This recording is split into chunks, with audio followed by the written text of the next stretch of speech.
What you're hearing is Spotykach, a dual looper with built-in effects, Eurorack compatibility, and 3 sound design modules, and 12 touchpads. Before we dive in, quick announcement, early bird pre-orders are now open. More details at the end, or check the link below. A little recap, if you're new here, my name is Roy, and this is Synth UX Academy. Spotykach started as an idea in our Discord server a few years ago. It's the brainchild of the great Vlad Litvinenko, who is also the developer behind the touch instruments, this guy right here. Vlad and I are now working together on the UX and visual design, and he's programming the whole thing at the same time. And the version that you see today is the result of this journey that's going to conclude in June. Well, at least this phase of it is going to conclude in June. At its core, Spotykach has 3 distinct modes. And today we're focusing only on the most fundamental, the tape mode. This is the switch that allows you to switch between the different modes. And tape mode is inspired by classic tape looping techniques. It allows you to record loops and manipulate them in real time, pitch them up and down, cut, scrub, and move through the buffer as you would do with a looper. It basically takes influence from Steve Reich, Robert Fripp, Brian Eno, and many other huge artists from the 60s. And it brings this workflow to basically a modern hands-on instrument. Think about this as 2 tape decks. Transition. Small disclaimer, this is still a prototype, so some elements are work in progress, a lot of them. LED animations that you see here are just scratching the surface of what we can actually do. So yeah, bear this in mind. We're also making adjustments to the interface in general to improve usability. Yeah, join the YouTube channel and Discord if you're interested in seeing the process, because every week I release a video to show what we're up to. All right, let me take you through the process of recording something. Let me just stop this. We have a play button right here. And we have Alt plus play, which is going to arm the recording. So if I hold Alt and play, I can do this again here, Alt and play, it blinks. And now, as soon as I start to record, to play something, it's going to record immediately. It basically detects the signal volume.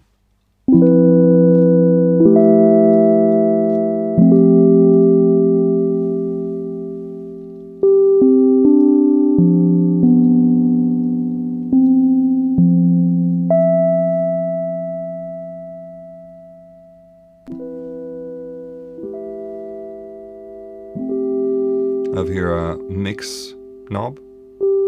This was a bit loud because this was now like all the way to the left, which is only the input. But if I take it to the center, then it's the same volume for both.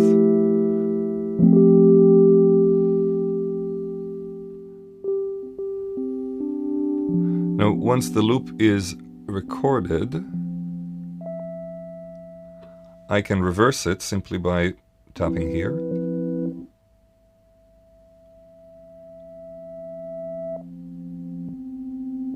Let's add some reverb from our trusty Simple Touch.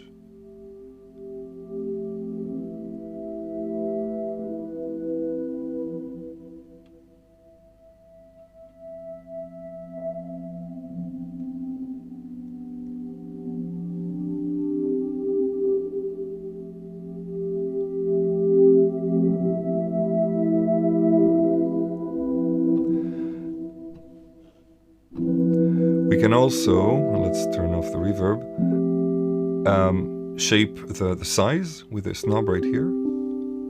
So let me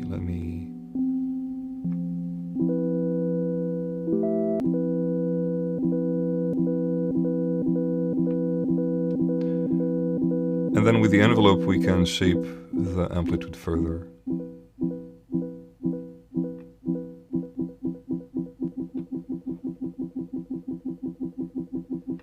And And then with position, we can skim through the recording.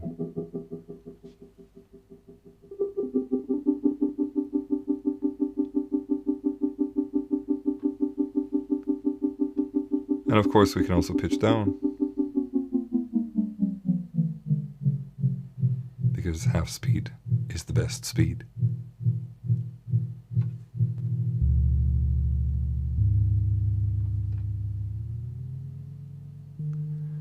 The LEDs are still work in progress, as I mentioned, but you can see already that when the knob is off center, it shines in white. If I put it to the center, it becomes green. This is really harsh, and it's just a sketch of a code for this. It's going to be much more subtle, trust me. I can be such a fanatic with these things. But yeah, maybe time for flip transition. I don't know if you can hear my excitement. So we're now listening only to the right deck. And if I turn the attenuation knob right here, let's make it really short.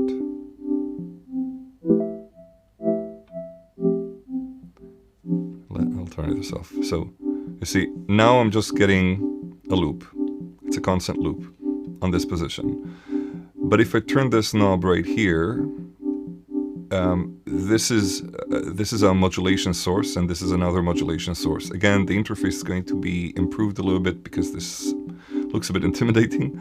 But you'll see that there is follow B, sine, and saw. So you basically have two envelope followers. For each deck there is an envelope follower, and then there are two additional waveforms. On this side we have sine and saw, and on this side we have simple and hold and square. We're still trying to figure out the right modulation sources here, but that's the idea. And what you're hearing now is basically a sine waveform. Well, it's off, but as soon as I'll bring this knob up,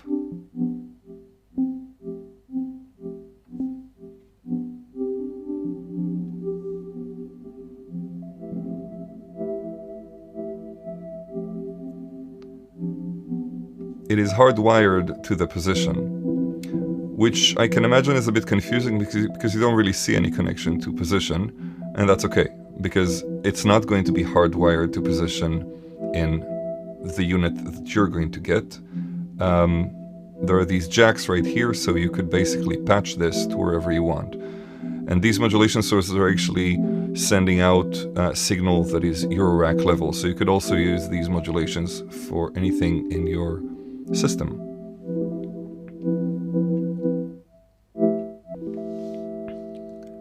Right below the modulation section we have two touchpads for effects. More on these in future videos. And right under them we have a fader. And this fader allows us to fade between deck 1 and deck 2.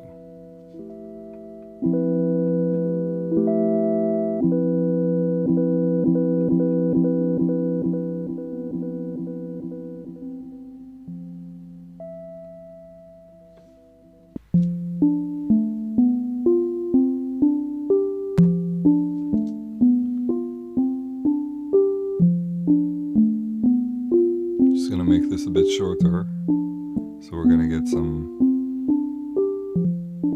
Steve Reich. I've got a question for you today, one that will actually shape the core functionality of this looper's final design. Each of these decks has a switch right here, and the switch has 3 modes. This one is tape. There is also slicer, and the third one, we are still trying to figure that out. We want each of these to be completely unique experience, not just a variation of the same thing, but different ways of looping and manipulating sound. So tape mode, for example, is going to be warm and lo-fi and behave like an actual tape machine with compression and tape saturation and all that good stuff. Slicer mode is going to be like Aphex Twin or Hammond Tobin, like basically crisp, digital, and precise, letting you chop, rearrange, and glitch loops in real time. Yeah, Each mode also has its own effects tailored to the character. So a slicer is going to have on these touchpads right here stutter and glitch and bit crushing effects and ways to sample and resample or dissect the slices. While if you flip to tape mode, the same pads are going to introduce different kinds of destructions like wobbly tape pitch effects and saturation and analog style degradation. Switching between the modes is actually instant, so the whole idea is to discover what happens when you're recording something on one side that is crisp and then you move it to really analog style, and you mess around with the sound design with these three modes. And the question is, what is the third mode?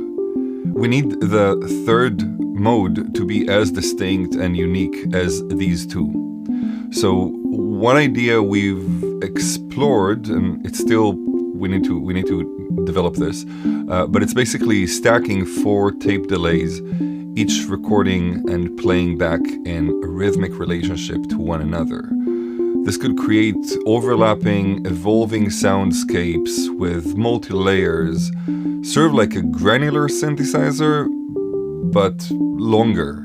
So with granular, you're basically talking about grains, and this is like the size knob is basically going to define the size of the loop, just like here, but the position is going to allow you to spread these tape heads from one another in relationship to one another and modulate them. So you'll be able to create all sorts of soundscapes that are really thick and interesting, sort of like cross rhythms, polyrhythms.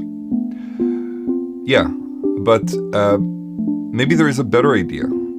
I'm really curious what you guys think. Vlad and I are still exploring these ideas and trying to figure out, and again, the key here is to make this unique.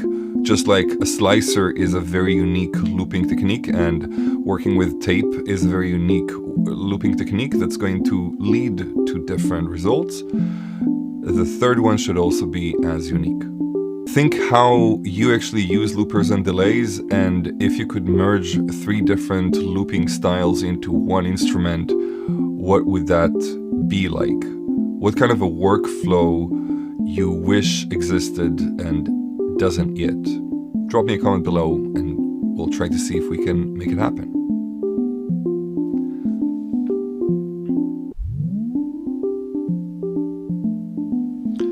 Let's talk about the release. It's been a long journey and a couple of years really, so seeing this in this format in front of me and playing it is ecstatic. In June 2025, just a couple of months from now, this is going to be finished.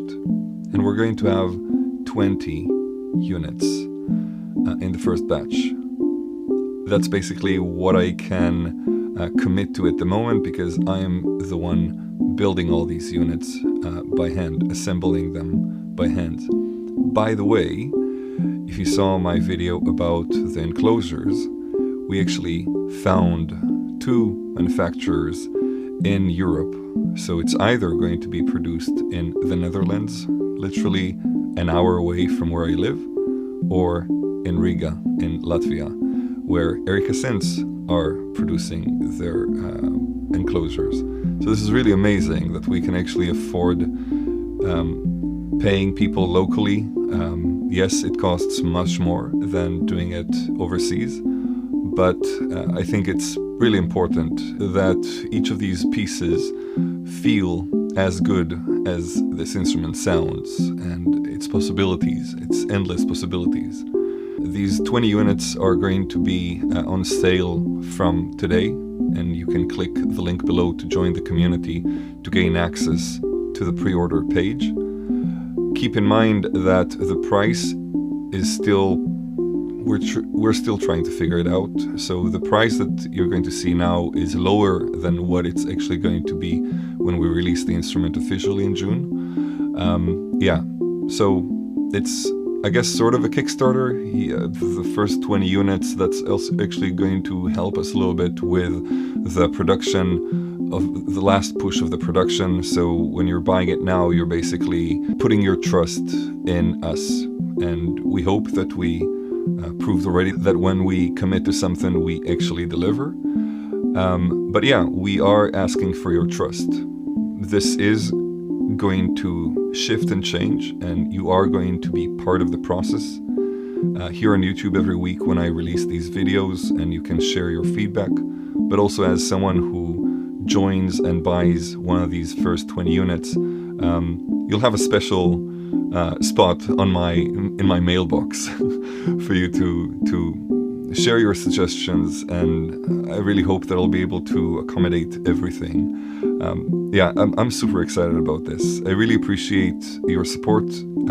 Being an independent organization, a non-profit organization, to do these kind of things, to pay fairly to everyone, and to grow this into something that can sustain itself is super rewarding. Extremely hard, but super rewarding. And I really appreciate each and every one of you who are watching these videos, commenting, supporting by buying these instruments. You people are awesome. Thanks so much for watching. And yeah, go get that pre-order, and I'll see you on Discord or in my mailbox. Ciao.